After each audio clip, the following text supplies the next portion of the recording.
Good morning everyone, welcome to my YouTube channel Shashi arts classes में आपका स्वागत है। चलिए, इससे पहले हम क्या पढ़े थे? तो इससे पहले हम कल की क्लास में हड़प्पा सभ्यता में ज़्यादा नहीं कुछ पढ़े थे, यानी कल की क्लास वो ज़्यादा देर के नहीं, 10 मिनट के आसपास था। आज हम कुछ ज़्यादा देर के देखेंगे। नहीं, कल की क्लास में हम पढ़े थे सिंधु सभ्यता, इसी को हम हड़प्पा सभ्यता के नाम से जानते हैं। और यानी यह आदि ऐतिहासिक काल में हम बताते हैं कि आदि ऐतिहासिक काल में क्या पढ़ना है। तो हड़प्पा सभ्यता यानी सिंधु सभ्यता ही एक टॉपिक है। और ये सिंधु सभ्यता है, इसमें जो था इसका विस्तार जो था 2500 ईस्वी पूर्व से 1750 ईस्वी पूर्व था। इसका आकृति कैसा था? तो इसका आकृति जो था वह त्रिभुजाकार था। किस आकृति का था? त्रिभुजाकार। आगे देखना है इसका क्षेत्र कैसा था, यानी इसका क्षेत्रफल जो था कितना था? तो इसका क्षेत्रफल 13 लाख वर्ग किलोमीटर था। आज हम उससे आगे देख रहे हैं। उससे आगे कहने का मतलब हो गया कि यह जो थी कैसी सभ्यता थी। इसमें और भी बताए थे, यह जो थी शहरी सभ्यता, यह शहरी सभ्यता थी। और यह किस युग की सभ्यता, यानी पूछेगा हड़प्पा सभ्यता किस युग की सभ्यता थी? तो यह जो थी कांस्य युगीन सभ्यता थी। किस युग की? कांस्य। कांस्य कहने का मतलब सीसा। क्या होता है? सीसा होता है। आगे देखना है सिंधु सभ्यता की जानकारी, यानी इसकी जानकारी जो है सबसे पहले किसको मिला था? सिंधु सभ्यता की जानकारी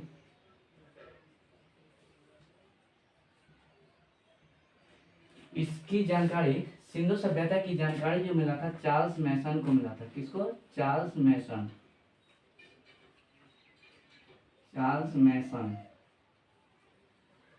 सिंधु सभ्यता की जानकारी जो मिला था चार्ल्स मैसन को मिला था। आगे हम देखते हैं पुरातत्व विभाग। एक आता है पुरातत्व विभाग की स्थापना।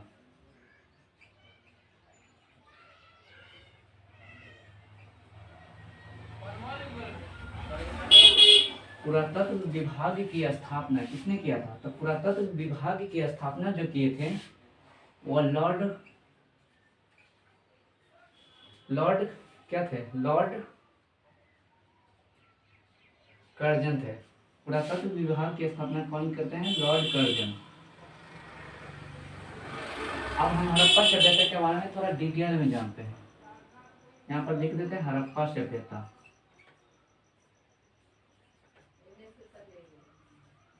हड़प्पा सभ्यता, इसी को देखना है। सिंधु सभ्यता को ही हड़प्पा सभ्यता कहते हैं, हम कई बार बता चुके हैं। यानी हड़प्पा सभ्यता सबसे पहले देखते हैं उत्खनन करने मतलब खोज। इसका खोज कौन किया था और कब किया था? तो इसका खोज जो करते हैं दयाराम साहनी करते हैं। कौन करते हैं? दयाराम साहनी। हड़प्पा सभ्यता की खोज दयाराम साहनी करते हैं। हड़प्पा सभ्यता की खोज कौन करते हैं? दयाराम साहनी। कब करते हैं? तो 1921 में 1921 में करते हैं हड़प्पा सभ्यता की खोज। अब देखो यह जो है किस नदी के किनारे स्थित है? हड़प्पा जो है किस नदी के किनारे स्थित है? तो हड़प्पा जो है रावी नदी के किनारे स्थित है। रावी नदी। कौन सी नदी? रावी नदी। हड़प्पा रावी नदी के किनारे। रावी नदी कहाँ पड़ता है? तो यह पाकिस्तान के माउंट गोमती जिला में पड़ता है। पाकिस्तान माउंट गोमती जिला, गोमती पाकिस्तान के माउंट गोमती जिला में पड़ता है यह। आगे देखना है सिंधु सभ्यता। ये देख लिए, आपको बता दिए थे ये कांस्य युगीन सभ्यता थी। कैसी सभ्यता थी? कांस्य युगीन सभ्यता।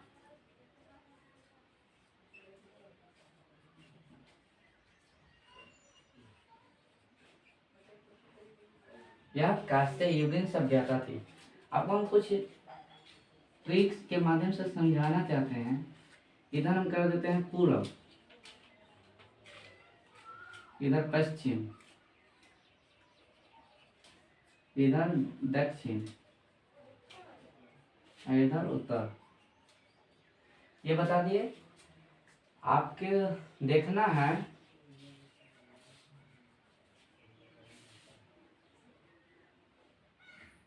उत्तर में क्या है? मांडा है। उत्तर में क्या है? मांडा। मांडा किस नदी के किनारे स्थित है? चेनाब नदी। मांडा जो है आपका चेनाब नदी के किनारे स्थित है। आगे इसके बाद देखना है, पश्चिम में आ जाएगा सुत कांगडोर। सुत कांगडोर पश्चिम में क्या आ जाएगा, सुत कांगडोर। सुत कांगडोर जो हो जाएगा वह दसम नदी के किनारे स्थित है। सुत कांगडोर किस नदी के किनारे स्थित है, दसम नदी। दसम नदी। पूरब में क्या आ जाएगा, पूरब में आ जाएगा आलमगीरपुर। क्या आ जाएगा, आलमगीरपुर। आलमगीरपुर आलमगीरपुर आपका हिंडन नदी के किनारे स्थित है। हिंडन क्या है, हिंडन नदी। द से दक्षिण यानी दैमाबाद। क्या आ जाएंगे, दैमाबाद। दक्षिण में क्या है, तो दैमाबाद है। दैमाबाद किस नदी के किनारे स्थित है, तो प्रवरा नदी। कौन सी हो जाएगा, प्रवरा। अगर ऐसे याद ना रहे तो ट्रिक देख लो, ट्रिक के माध्यम से हम याद कर लेंगे। ट्रिक क्या हो जाएगा, सम एडी डच है पर, सम एडी डच है पर, डच है पर, स से सुत कांगडोर। सुत कांगडोर। सुत कांगडोर किस नदी के किनारे स्थित है, तो सुत कांगडोर जो हो जाएगा आपको बता दें, सुत कांगडोर दशम दाशक क्या लेगा, दशक नदी, दशम नहीं दशक, दशक नदी के किनारे स्थित है। सुत कांगडोर दशक नदी के किनारे स्थित है। मां से मांडा, मांडा हो जाएगा, मां से मांडा किस नदी के किनारे स्थित है, चेनाब नदी। मांडा जो हो जाएगा चेनाब नदी के किनारे स्थित है। ए से होता है आलमगीरपुर।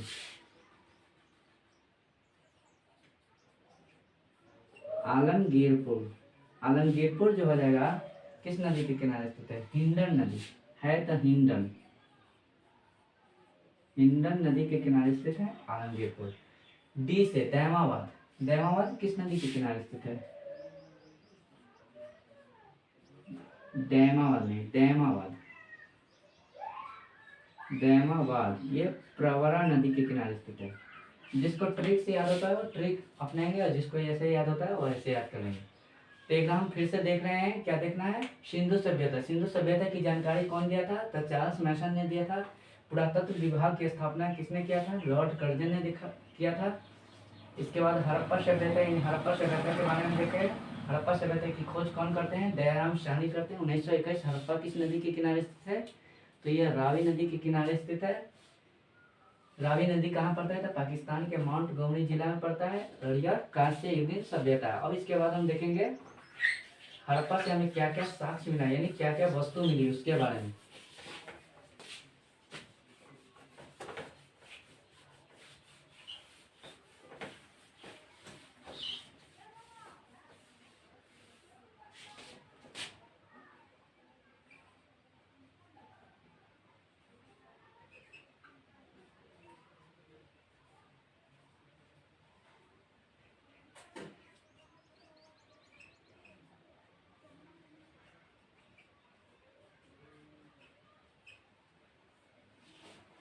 हड़प्पा से क्या क्या वस्तु मिली उसके बारे में। तो सबसे पहले मिला था कुम्हार का चाक। चाक क्या होता है, वो कुम्हार जी से पूछिएगा। हड़प्पा से पहला साक्ष्य मिला था कुम्हार का चाक। चाक। उसके बाद दूसरा मिला था RH-37। RH-37 कब्रिस्तान। कब्रिस्तान। तीसरा मिला था अन्नागढ़। क्या मिला था, अन्नागढ़। अन्नागढ़ यही ना है।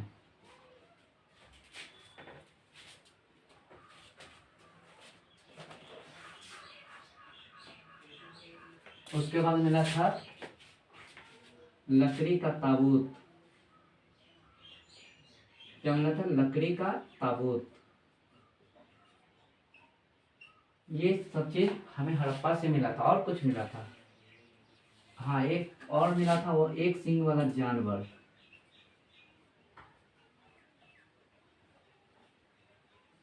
एक सींग वाला जानवर।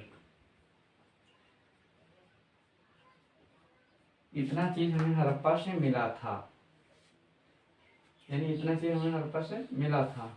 अब इसके बारे में हम डिटेल में जानेंगे। हड़प्पा के बारे में भी और है, हड़प्पा सभ्यता। इतना तब तक देखिए।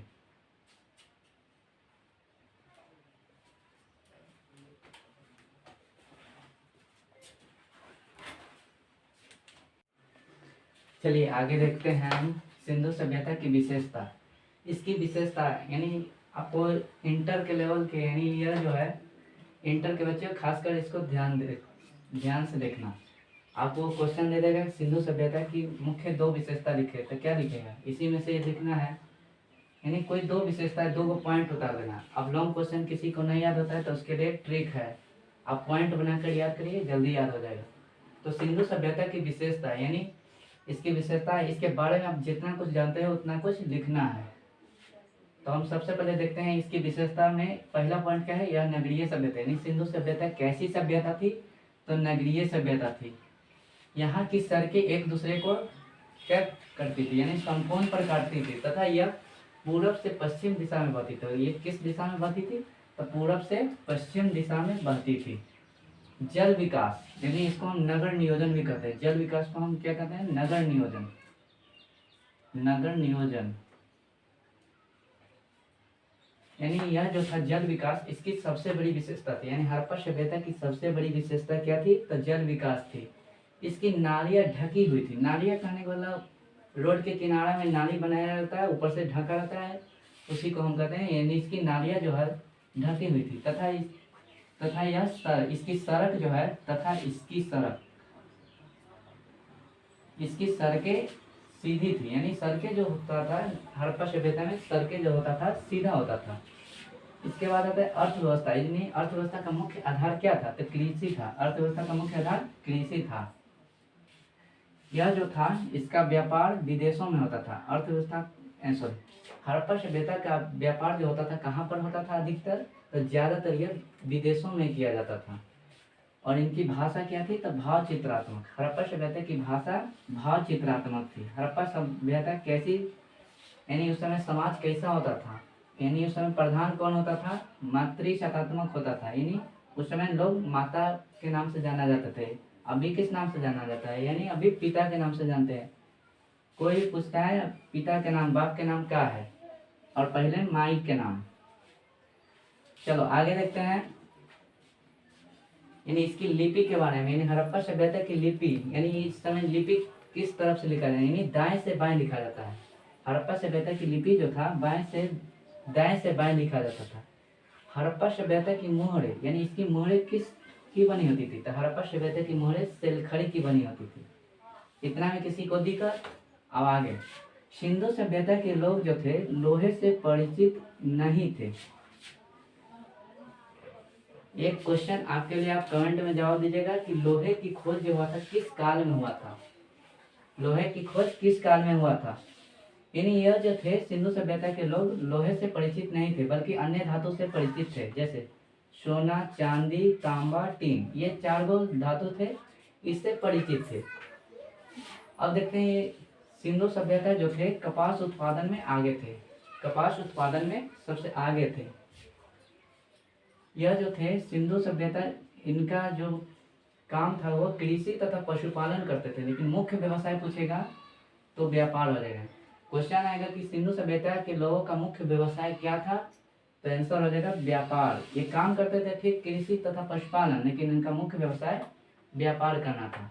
सिंधु सभ्यता के प्रिय देवता कौन थे? सिंधु सभ्यता के प्रिय देवता शिव थे। सिंधु सभ्यता के प्रिय देवता कौन थे? शिव थे। इनका पसंदीदा वृक्ष कौन था? पसंदीदा, तो इनका पसंदीदा वृक्ष पीपल था। पसंदीदा वृक्ष पीपल था। पसंदीदा जानवर क्या था? तो बसहा यानी बसहा बैल, बैल को बसहा बैल कहते हैं। यह जो था यहीं से एक और साथ मिला था, बिल्ली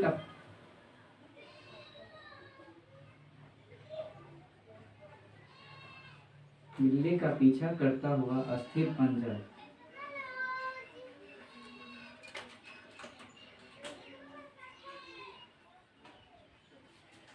पंजर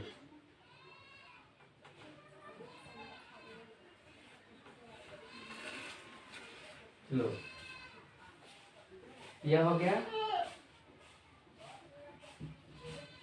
अब देखते हैं मोहनजोदड़ो। यह सिंधु सभ्यता था और इसके बाद मोहनजोदड़ो देख रहे हैं 2 मिनट में।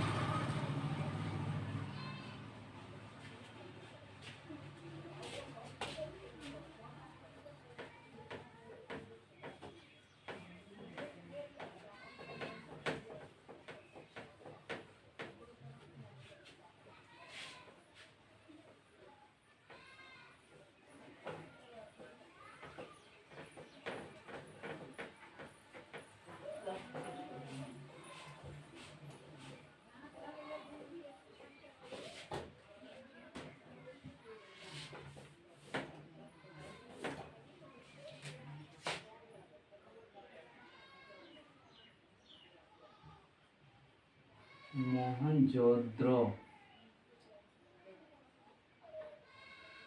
मोहनजोदड़ो क्या आता था? तो इसका अर्थ जो हो जाएगा मृतकों का टीला। मोहनजोदड़ो का शाब्दिक अर्थ यानी इसका अर्थ क्या हो जाएगा? तो इसका अर्थ हो जाएगा मृतकों का टीला। मृतकों का टीला, मोहनजोदड़ो का शाब्दिक अर्थ क्या हो जाएगा? मृतकों का टीला। क्या हो जाएगा? मृतकों का टीला। इसकी खुदाई कौन करते हैं यानी इसका खोज कौन करते हैं? तो इसका खोज जो होता है 1922 में होता है। कौन करते हैं? तो आर.डी. बनर्जी।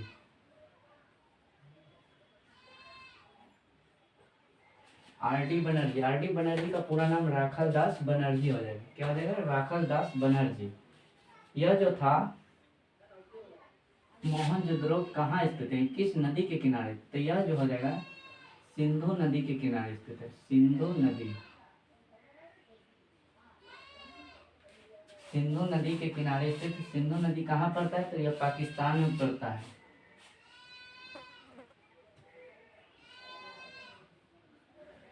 सिंधु नदी समझौता कब हुआ था? तो आपको पता होगा कि सिंधु नदी का एक समझौता हुआ था जिसमें 80% जल जो मिलेगा वह पाकिस्तान को मिलेगा और 20% जल इंडिया यानी हिंदुस्तान को मिलेगा। इसमें समझौता हुआ था। आगे देखते हैं। इतना में किसी को दिक्कत? मोहनजोदड़ो से क्या क्या वस्तु मिले अब इसके बारे में देखते हैं।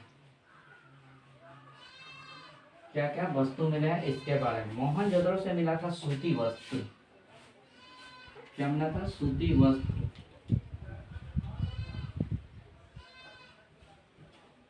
अन्नागढ़ मिला था, अन्नागढ़ मिला था, स्नानागढ़ मिला था।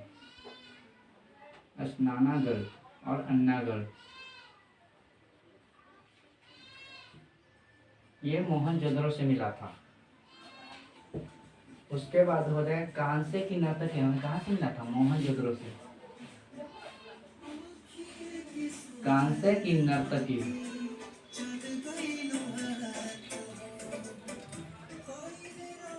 कांसे की नर्तकी मिला था पशुपति शिव, पशुपति महादेव। इतना चीज हमें मिला था कहाँ से? मोहनजोदड़ो से। तो ये था मोहनजोदड़ो। अब छोटा छोटा 2-4 टॉपिक बचता है उसको भी देख लेते हैं। छोटा छोटा टॉपिक में सूतकांगडोर। आपको सूतकांगडोर बता दिए हैं जो किस नदी के किनारे स्थित है। तो सूतकांगडोर जो हो जाएगा यह दासक नदी के किनारे स्थित है।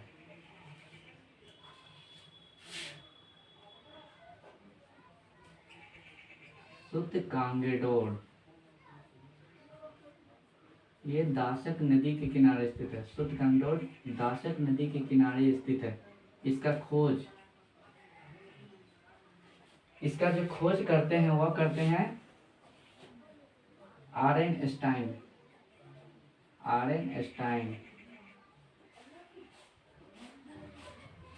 कौन करते हैं? आर्नस्टाइन करते हैं दशक नदी। कब करते हैं? तो 1927 में, 1927। इसके बारे में मतलब जानना जरूरी नहीं है। आगे देखते हैं। चनहुद्रो, चनहुद्रो, चनहुद्रो की खोज जो होता है 1931 में होता है। कब होता है? 1931 में। कौन करता है? तो चनहुद्रो की जो खोज करते हैं गोपाल मजुमदार करते हैं, गोपाल मजुमदार, गोपाल मजुमदार करते हैं चनहुद्रो की खोज। यह जो है सिंधु नदी, ये भी कहाँ है? चनहुद्रो भी सिंधु नदी के किनारे स्थित है, सिंधु नदी के किनारे स्थित है। चनहुद्रो सिंधु नदी के किनारे स्थित है। आगे देखते हैं रोपर, रोपर, रोपर की खोज 1953 में होता है, 1953 में। रोपर की खोज कब होता है? 1953 में होता है। ये आधुनिक नाम, इसका आधुनिक नाम पूछेंगे तो आधुनिक नाम क्या हो जाएगा? तो रोपर का आधुनिक नाम रूपनगर हो जाएगा, रूपनगर। इसका आधुनिक नाम क्या है? रूपनगर। इसका खोज 1953 में कौन करते हैं? यज्ञदत्त शर्मा करते हैं, यज्ञदत्त। रोपर की खोज कौन करते हैं? यज्ञदत्त शर्मा।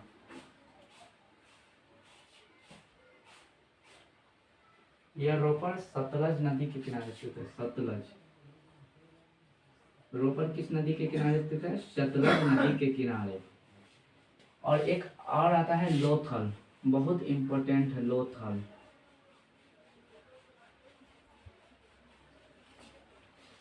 लोथल जो है भोगवा नदी के किनारे स्थित है। किस नदी के किनारे? भोगवा नदी। लोथल जो है भोगवा नदी के किनारे स्थित है।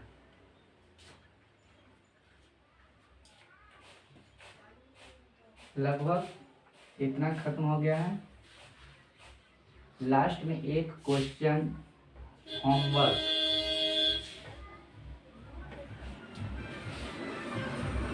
मानव द्वारा उगाया गया पहला अनाज। एक नहीं, 3-4 को क्वेश्चन दे रहे हैं।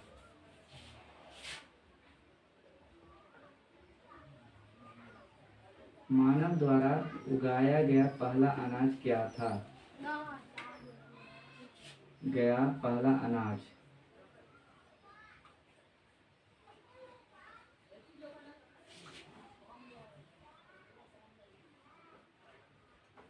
मानव द्वारा उगाया गया पहला अनाज क्या था? दूसरा, जो इससे पहले हम बोले थे ना, दूसरा कौन सा क्वेश्चन था? दूसरा बोले थे लोहे की खोज किस काल में हुआ था? लोहे की खोज किस काल में हुआ था? लोहे की खोज किस काल में हुआ था?